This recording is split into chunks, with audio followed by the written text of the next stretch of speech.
Коли серце нагадує про себе, Кратал. Кратал – природна сила для вашого серця. Затримка і голосування допомоги, відповідно, від Сполучених Штатів Америки може мати серйозні наслідки. Про це попередив Володимир Зеленський. В тому числі цей меседж був і, звісно ж, Білому дому. Зеленський пояснив наслідки затримки допомоги від Сполучених Штатів Америки. Очільник держави запевняє, що Німеччина може не боятись загрози з боку Російської Федерації, якщо передасть потрібну зброю Збройним силам України. На його думку, у такому випадку українські сили оборони зупинять просування росіян. Якщо Україна не отримає допомогу, яка близько 6 місяців затримується Палатою представників Конгресу Сполучених Штатів Америки, то світ у підсумку матиме 3 наслідки таких дій. Серед іншого, під загрозою війни опиняться країни Європейського Союзу, оскільки російська влада побачить, що може воювати без наслідків. Про можливі загрози внаслідок рішення американських сенаторів розповів президент Володимир Зеленський в інтерв'ю німецькому телеканалу ARD.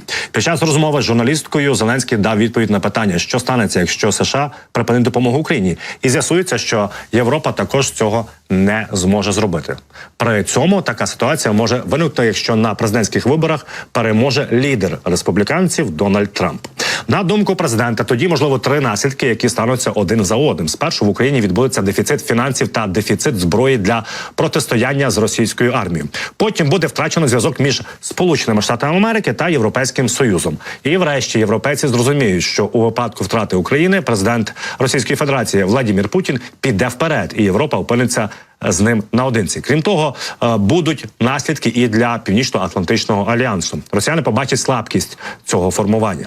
Європа залишиться наодинці серед країн НАТО, хто протистоятиме Росії. Путін цим скористається 100%. І це буде сигнал говорити про те, що і НАТО не буде таким міцним, продовжує президент. Також Зеленський прокоментував попередні дії політиків найбільших світових держав. З його слів, він розчарований, оскільки вони не зробили майже нічого, аби Росія не напала на Україну. Серед іншого, президент вважає, що Німеччина може спокійно ділитися зброєю, у тому числі і ракетами Таурус з Україною.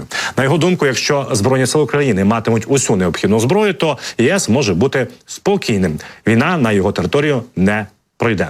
Ну от бачимо меседжі Володимира Зеленського і пояснення. До речі, вони співпадають з тими закликами, які напередодні саме і зробив канцлер Німеччини Олаф Шольц, що потрібно провести моніторинг і подивитися, що і як передають наші партнери. Тому що, як каже Шольц, від заяв і до дій є такі різниця, що заявляють одне передати, а що насправді передають.